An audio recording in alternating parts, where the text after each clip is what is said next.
Recently, the History Hangar team paid a quick trip out to catch Planes of Fame's 2026 Wings, Tracks, and Wheels, and honestly, it turned out to be a pretty enjoyable mix of aviation, military history, classic machinery, and living history displays.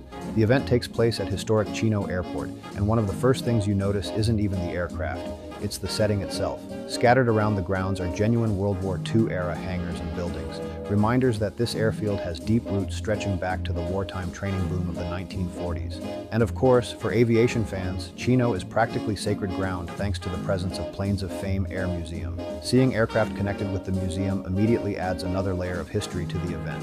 One especially neat detail is the connection to the classic television series 12 O'Clock High, which filmed scenes here using the museum's famous Boeing B-17 Flying Fortress. Walking these grounds, you can absolutely see why filmmakers love the location. It still feels like stepping back in time.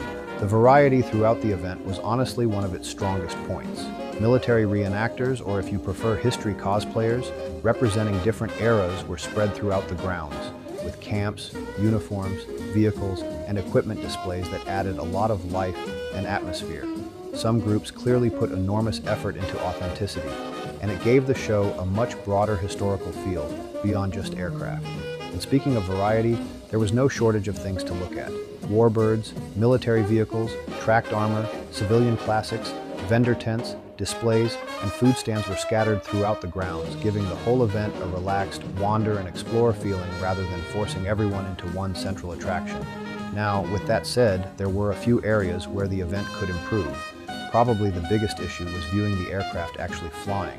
While the flying portions were enjoyable, public viewing areas for airborne action felt somewhat limited in places, especially once crowds started building. Depending on where you ended up, getting a clean view could be a challenge. Parking was another mixed bag.